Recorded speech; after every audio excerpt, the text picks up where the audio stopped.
On New Year's Eve, my daughter asked me to wait for her at the train station. I waited for over 8 hours, and she didn't show up. When I called her, she said, "Annoying man, are you still alive? I thought you were dead by now." What happened next was rather unexpected. I will tell you everything.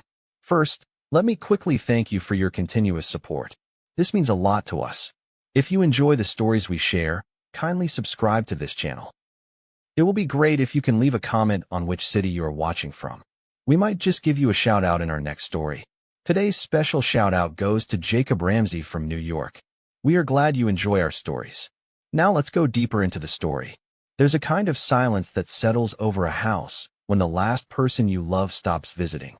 It's not the quiet of peace or solitude. It's more like the dead air after a fire, thick with the ghost of what used to be warm. That's the silence I lived in. My name is Robert Lively. I was a retired civil engineer, widower for nearly 13 years, and father, though that last title had started to feel honorary.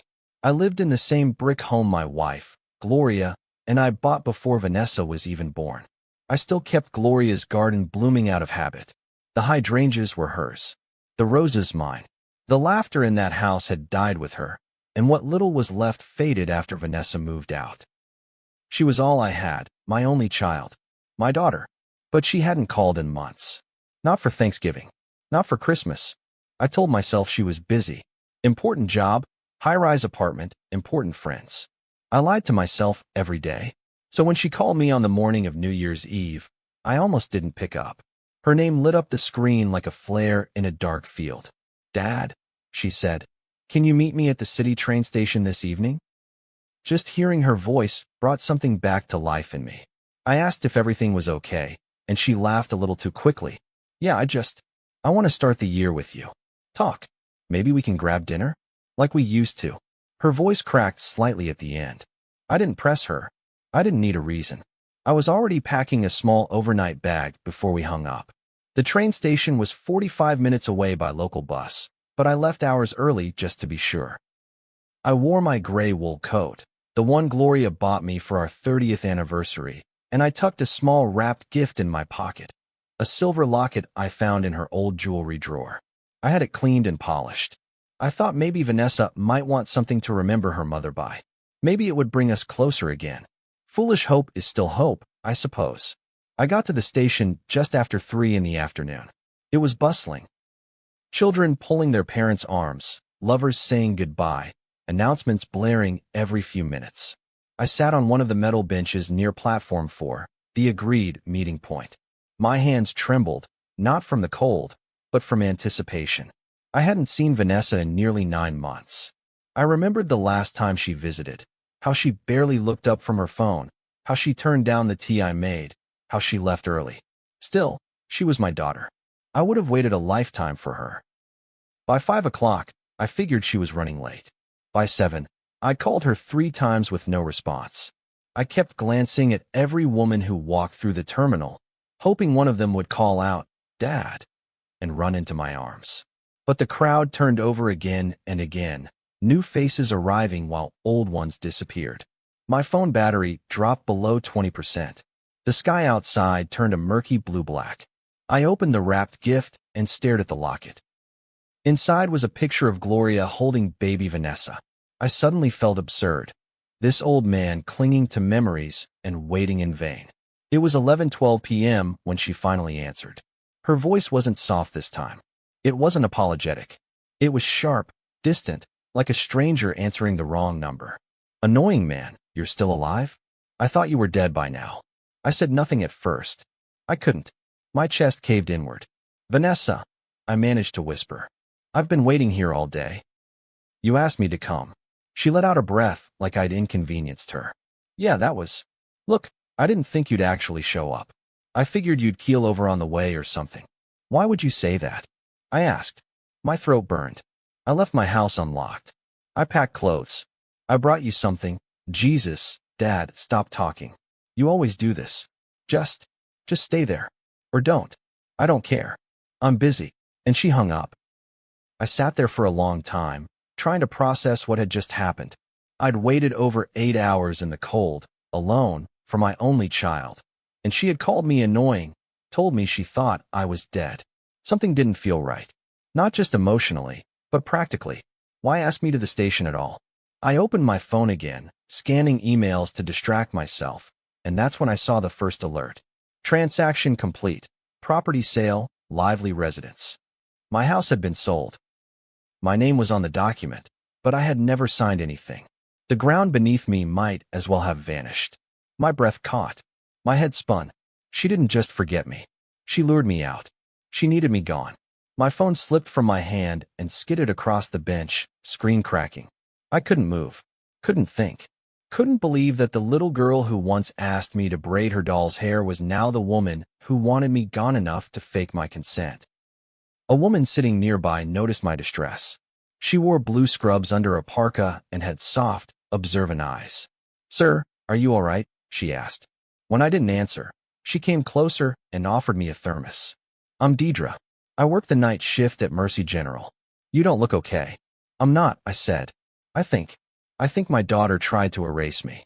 She sat beside me without hesitation, and the simple warmth of her presence cracked something open in me.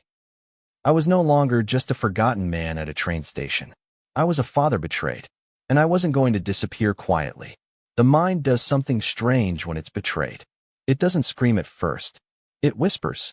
Little questions, one after another, like slow drips from a leaky faucet. Did I miss the signs? Was it always coming to this? What did I do wrong? Those were the thoughts circling my head as I sat on that metal bench, the icy platform pressing into my spine. Even with the help of the stranger, Deidre, I felt like I was stuck in someone else's nightmare. The train station that had once symbolized reunions and beginnings was now the backdrop to the most humiliating moment of my life.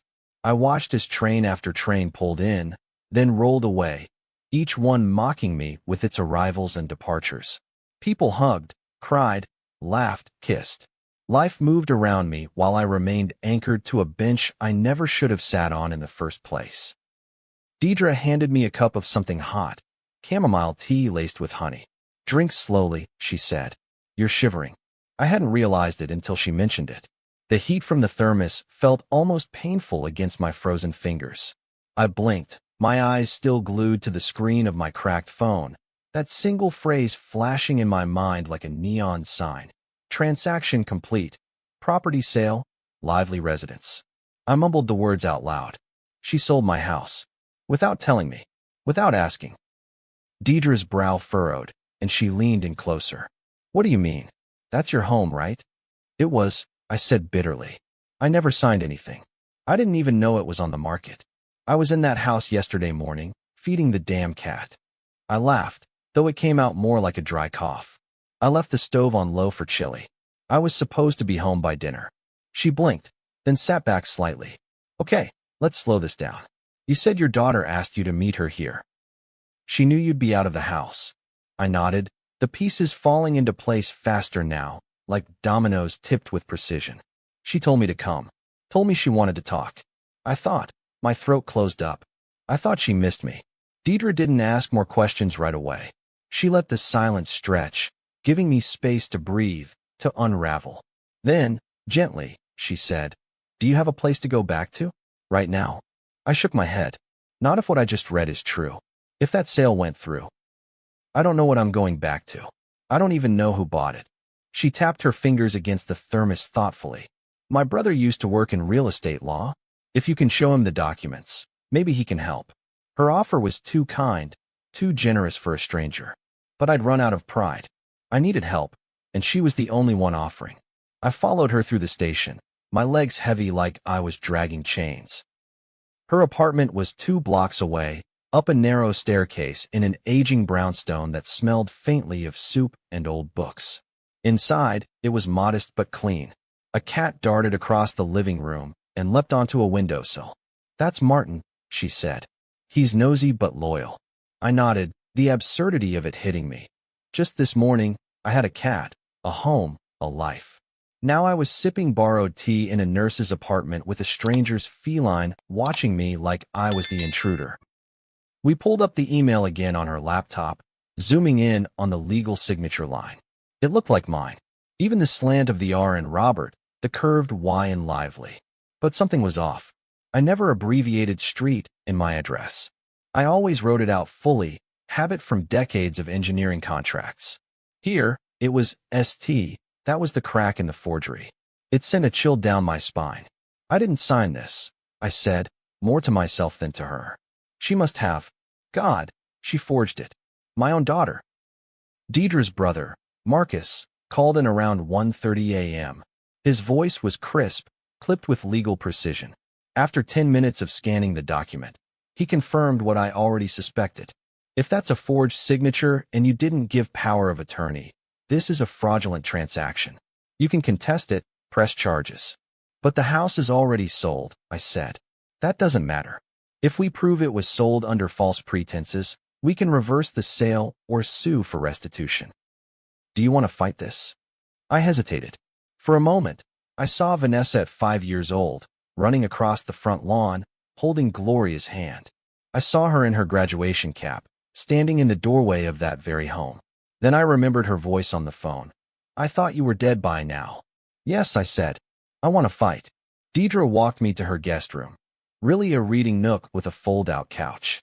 She left a fresh towel, a bottle of water, and said, "Sleep if you can. Tomorrow, we start fixing this."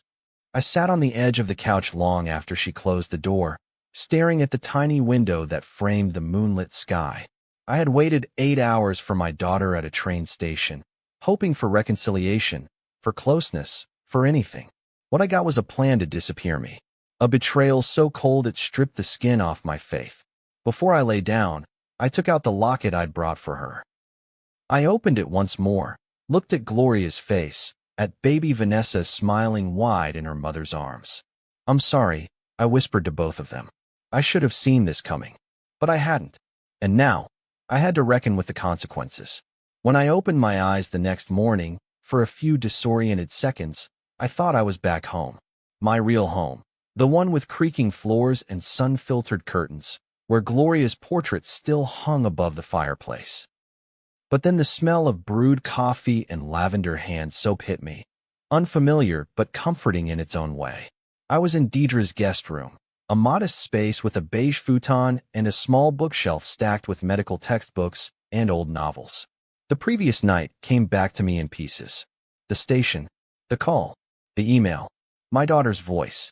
I sat up slowly, my back stiff from the fold-out couch. The locket had fallen from my pocket and lay open on the floor.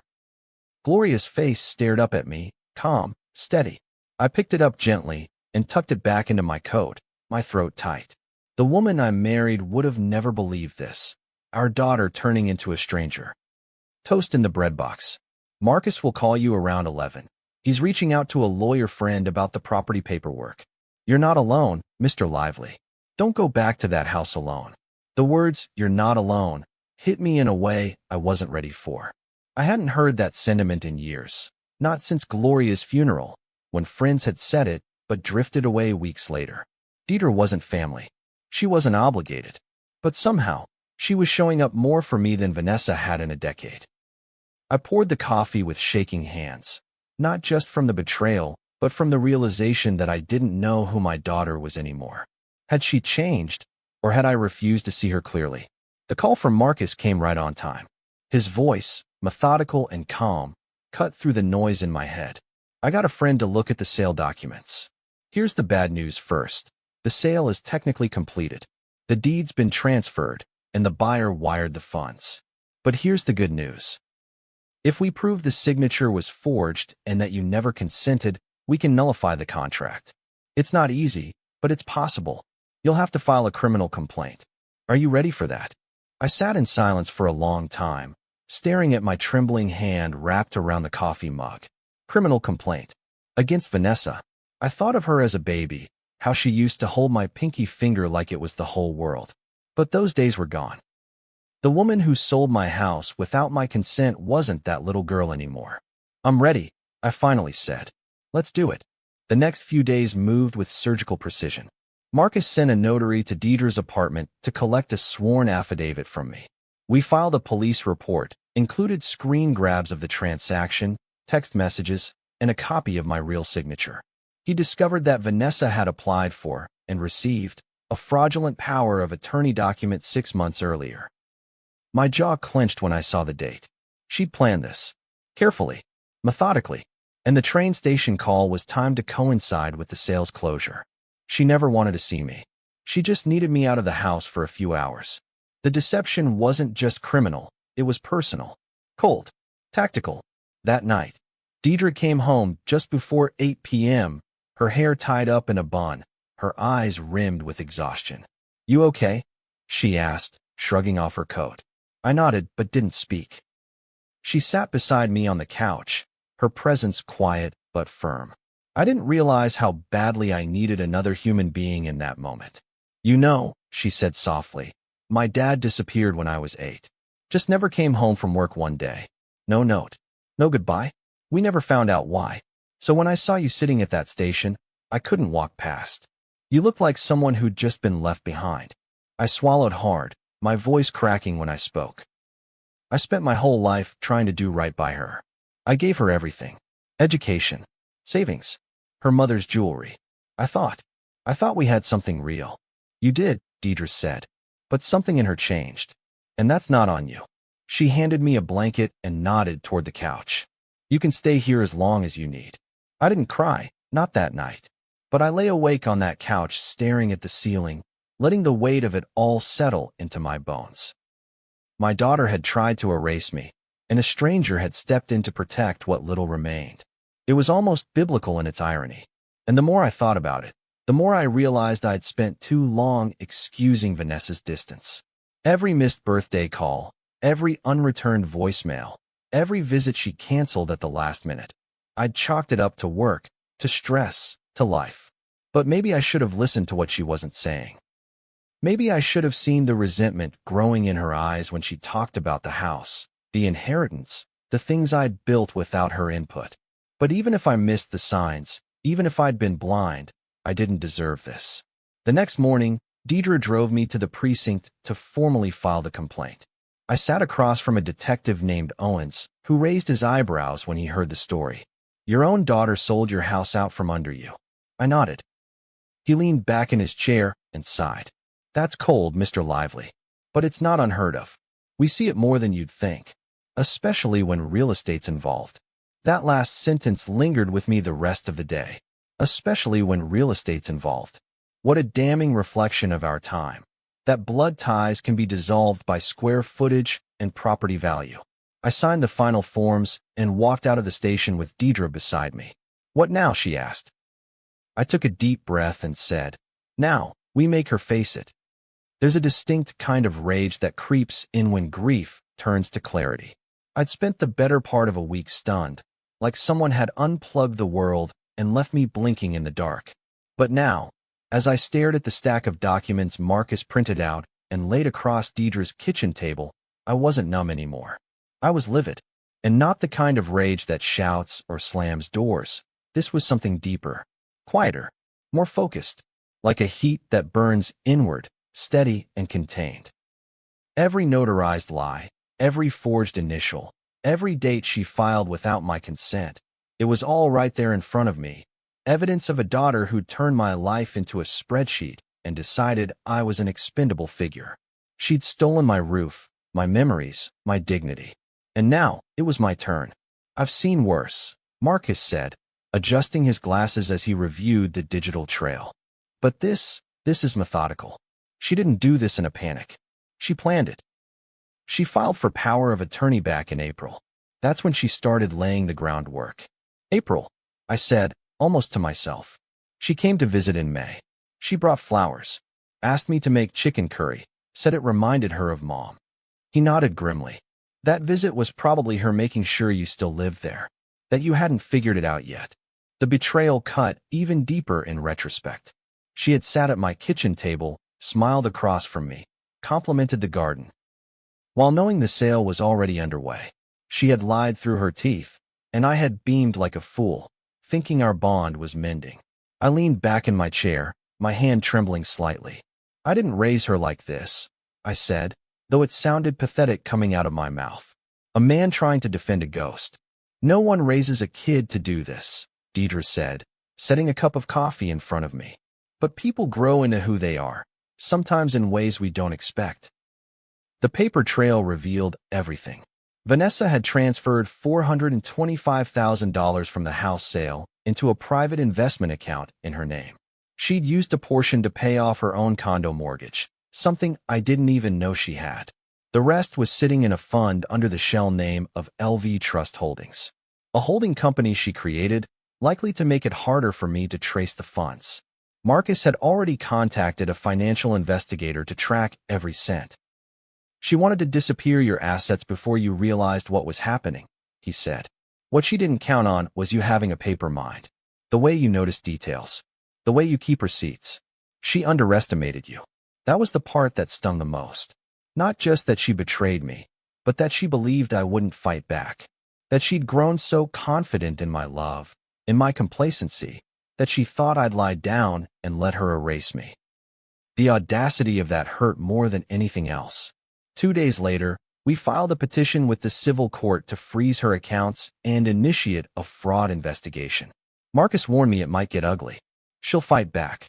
Her lawyer will argue that you were declining mentally, that she acted out of protection or desperation. Be ready to hear some things that might feel like knives. I've already been stabbed, I said. This is just the stitching part. He wasn't wrong, though. Vanessa responded to the complaint with a venom I hadn't seen since she was a teenager. Through her attorney, she claimed I was showing signs of cognitive decline, that I had become erratic and difficult to manage, and that she acted in the best interest of the estate to protect family assets. She submitted fabricated medical records, falsified documents showing I had been treated for dementia. When I saw them, my vision blurred with rage. She made it up, I said. I've never even been to that clinic. She's grasping, Marcus said. We'll subpoena the clinic. They'll confirm you were never a patient. But this shows her desperation. The hardest part was knowing that none of this came from impulse. This wasn't a daughter who'd stolen out of desperation to pay rent.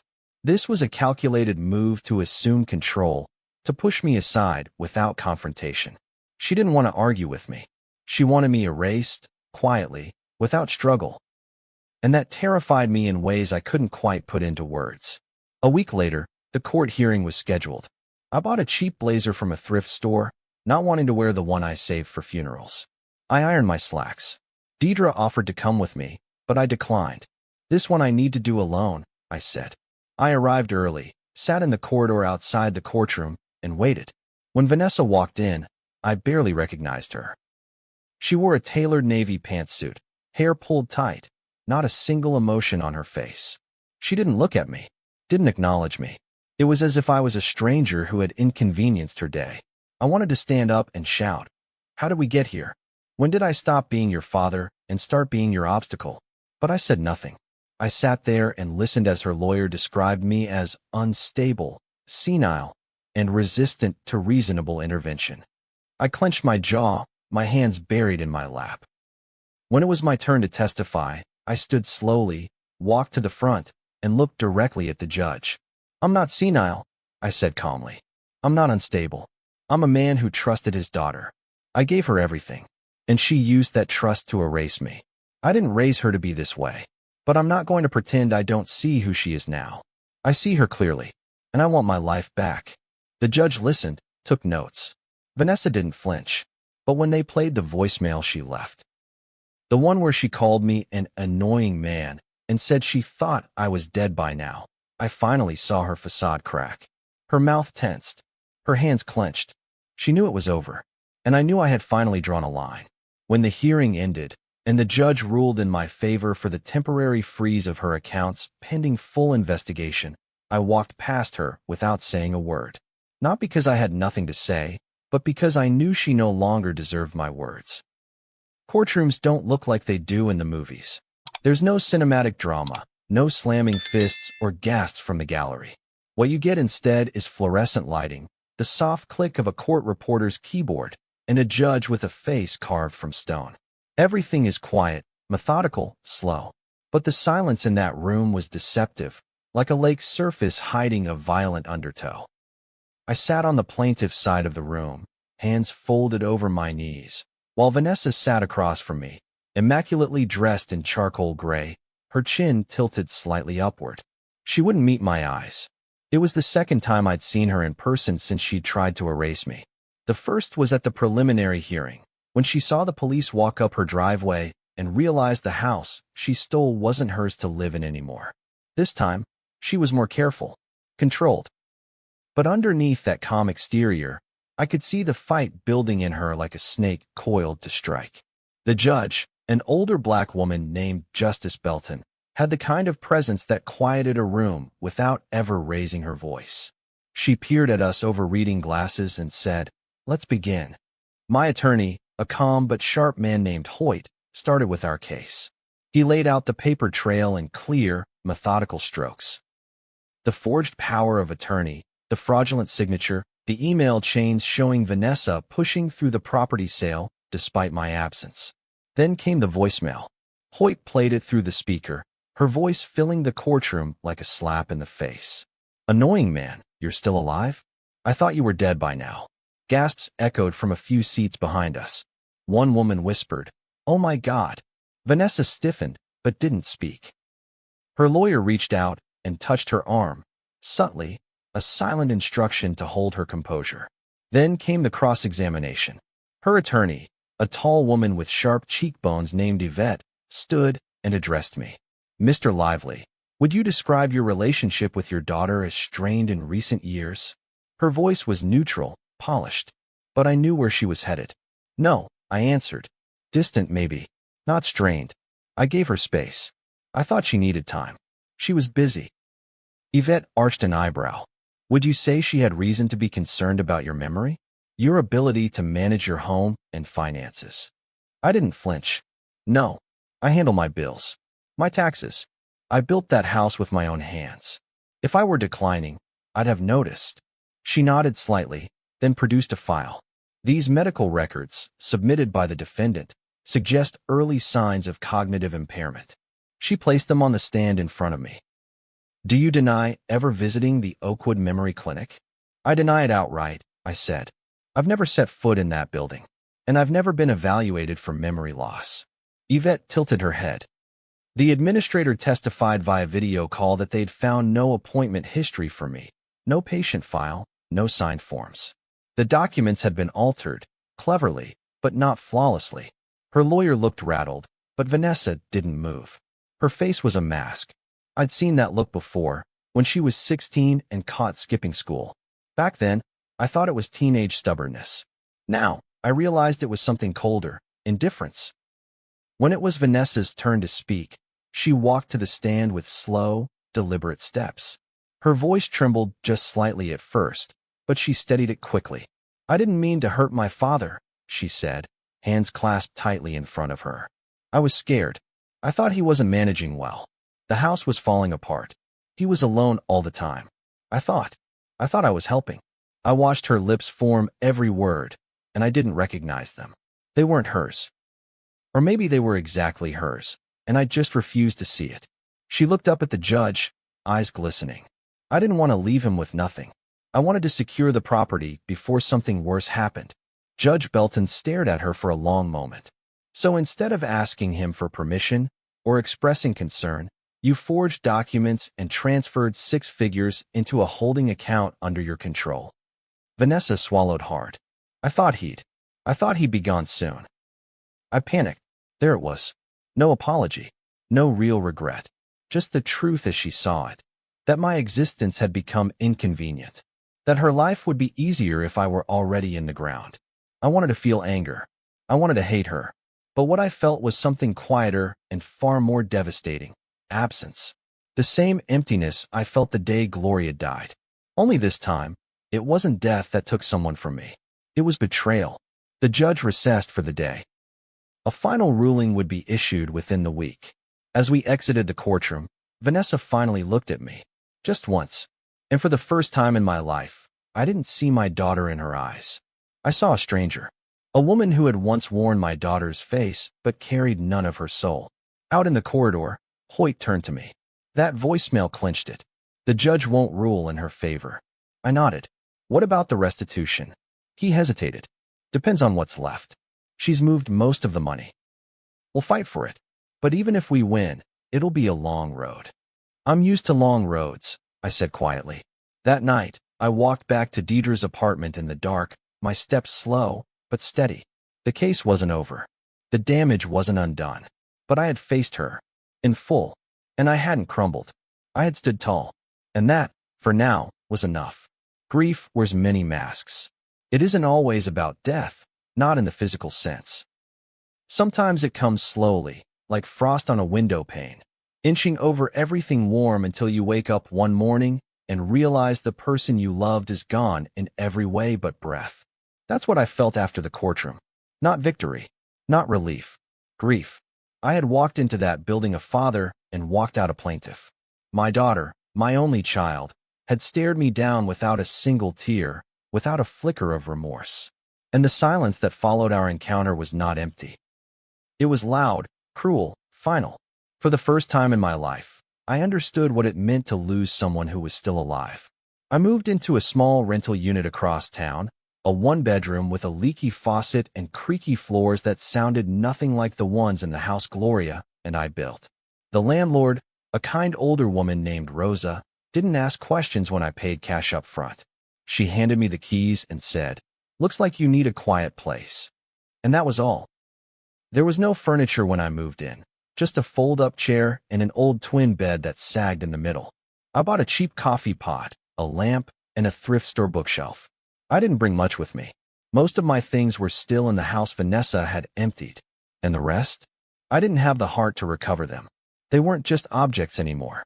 They were remnants of a life she'd walked away from and tried to erase. The story hit local media within a week. Daughter accused of forging father's signature to steal home, the headlines read. It wasn't national news. Just a small splash in the community, enough that neighbors started whispering. I got a few phone calls, some from old friends who wanted to check in, others from people I hadn't heard from in years who now felt the urge to reconnect. A few offered help. One woman from church brought over a casserole and said she'd always known that girl was trouble. I thanked her politely, then closed the door and cried into my hands like a man who'd buried someone. Because I had. Not a body, but a bond. The loneliness didn't bother me at first. I welcomed it. The quiet. The chance to breathe. But eventually, it settled in deeper, sinking into my bones. Mornings were the worst. I used to wake up to the sound of birds in the backyard, to Gloria humming in the kitchen, to the sound of Vanessa's feet on the stairs when she came to visit in summers. Now I woke to silence and the groan of pipes. I stopped shaving, stopped watching the news. I'd stare out the window at passing cars and wonder where they were going, who they were going home to, and whether anyone in those cars knew what it felt like to be discarded by your own flesh and blood. One afternoon, I walked past the old house. I don't know why I did it. Morbid curiosity, maybe. The new owners had already moved in, a young couple with 2 toddlers and a Labrador retriever. They'd repainted the door a pale blue. The roses were still there, but trimmed back hard. My roses. I stood across the street and watched as the father helped his daughter onto the front steps, her tiny fingers gripping his shirt collar for balance. He laughed. She beamed. It shattered something in me. I turned away before they saw me, walked back to my apartment with fists clenched, eyes wet. That house was supposed to be Vanessa's one day. Not like this. Not through deception. Not through theft, but through love, through legacy. Deidre kept checking in. Sometimes she'd bring over groceries. Other times she'd just sit with me and let the silence exist without trying to fix it. "You're grieving someone who's still walking around," she said one night, handing me a bowl of soup. "It's okay to call it that. It's not weakness. It's truth." I nodded, unable to speak. She was the only one who didn't try to offer platitudes. She never said, "You'll get over it," or "she'll come around." She just stayed. Quiet, present, real. Weeks passed. Then one evening, I received an email from Hoyt. The final restitution hearing was set. Vanessa had been ordered to return the remainder of the funds or face extended probation and additional charges. The court had unfrozen what was left of her assets, just over $270,000. The rest was gone, likely spent on her lifestyle or hidden too well to trace. But it was something. A win. Technically. I stared at the screen, unmoved. What good was money when the price was your own child's soul? I never replied to her texts. She sent 3. The first was cold. We both said things we regret. I was trying to help. The second was manipulative. You've always been dramatic. I didn't mean to hurt you. Can't we move on? The third came late at night. Just one sentence. I'm sorry, Dad. Please. I didn't answer any of them. Not because I wanted revenge. Not because I hated her. But because I needed peace more than I needed reconciliation. She had burned that bridge, and I was tired of walking through smoke. The day the restitution cleared, I donated half of it to a local shelter and used the rest to help start a scholarship in Gloria's name for underprivileged girls pursuing engineering. I wanted to build something from the wreckage. Something good. Something lasting. Something that couldn't be taken from me. That night, I wrote a letter. I didn't send it. It was for me. Vanessa, I loved you more than you will ever understand. But love doesn't mean letting someone destroy you. I hope one day you find peace. But that journey won't include me anymore. I folded the letter, placed it in my drawer, and locked it away. There's a sound I'll never forget. The slow, cautious knock of someone who doesn't know if they'll be welcome. It came on a Wednesday afternoon, 3 weeks after the restitution cleared. I was watching the kettle boil, the kind of ordinary act that had become the rhythm of my new life. 3 knocks. Hesitant. Then silence. My heart dropped into my stomach before I even opened the door. Something in me already knew. When I turned the knob and pulled it open, there she was. Vanessa, my daughter. Her hair was different. Longer, darker at the roots, and pulled back in a loose ponytail like she hadn't slept.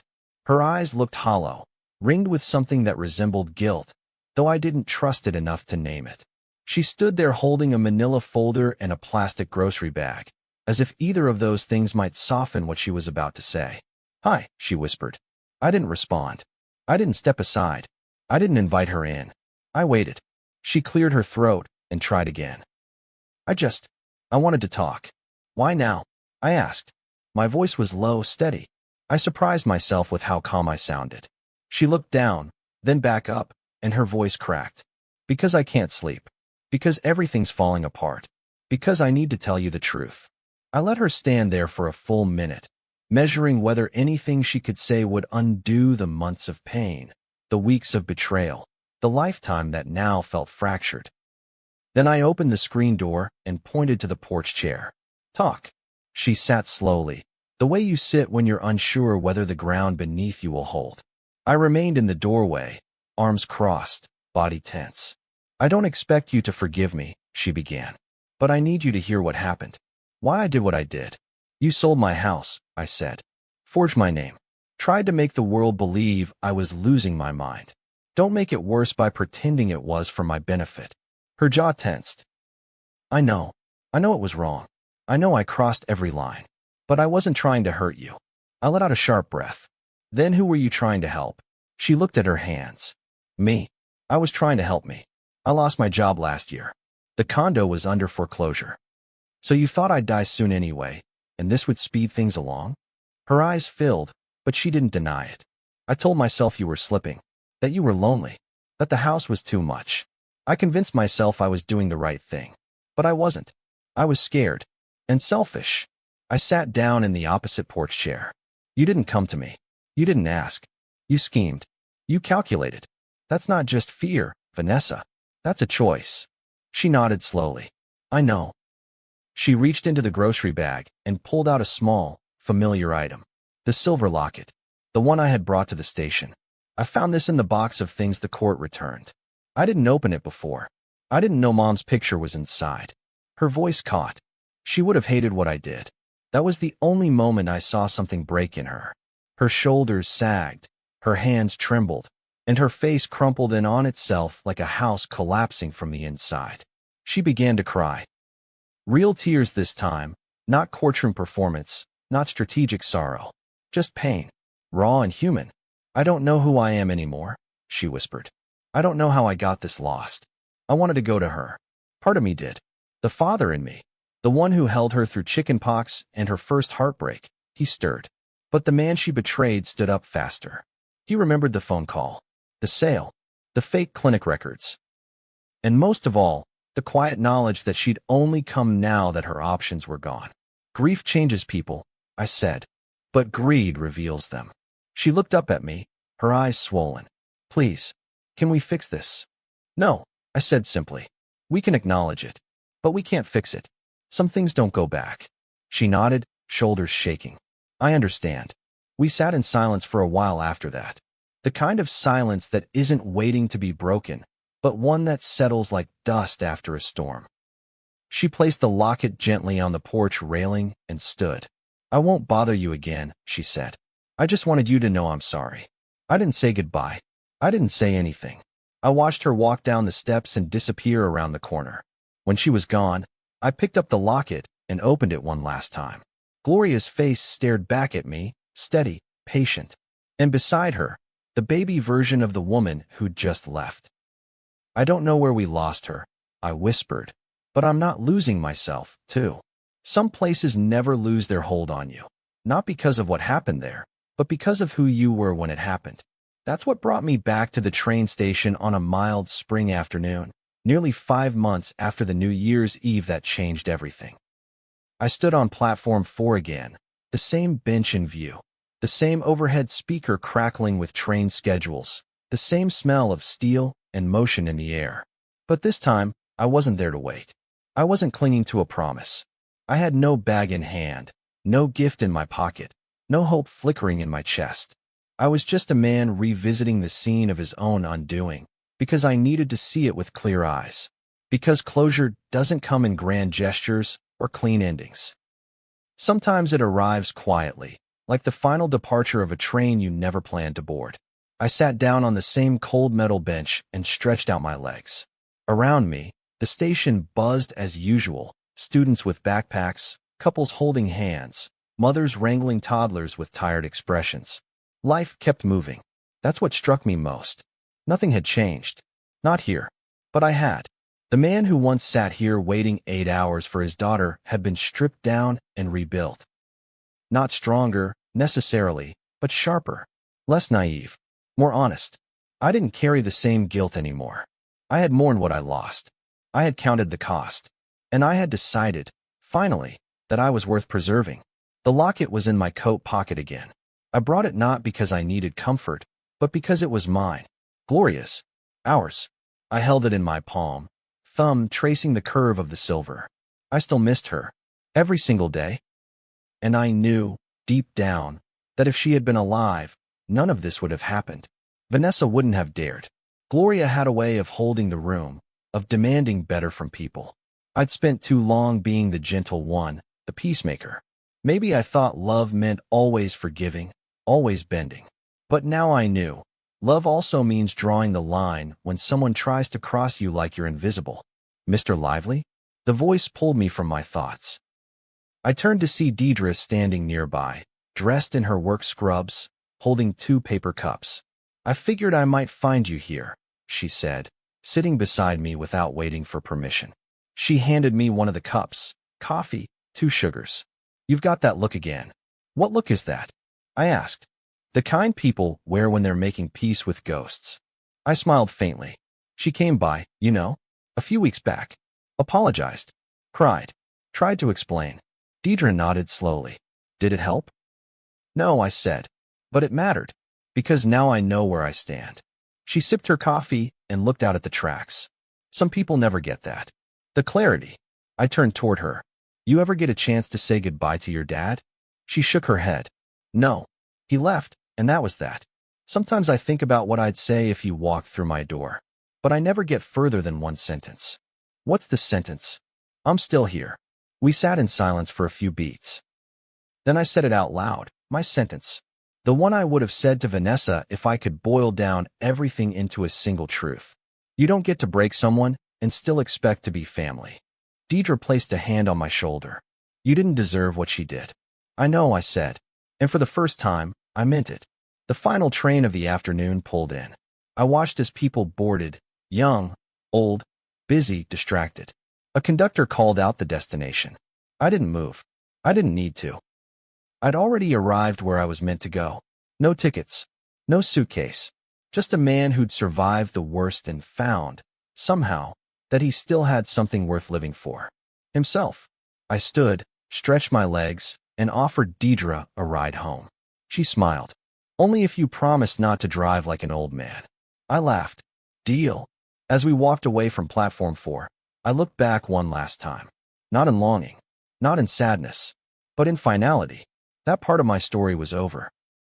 The betrayal, the arrest, the apology, they were chapters one had lived through, scars I would carry. But they no longer defined me. I had drawn my boundary. I had chosen peace. And I wasn't turning back. If you've ever felt betrayed by someone you loved, I hope this story reminded you that choosing peace over reconciliation is not a weakness, it's strength. Sometimes the most powerful thing you can do is say, no more. If this story moved you, share your thoughts in the comments. Like, subscribe, and let others know they're not alone. We all deserve to protect our peace, even from family. See you soon in the next story.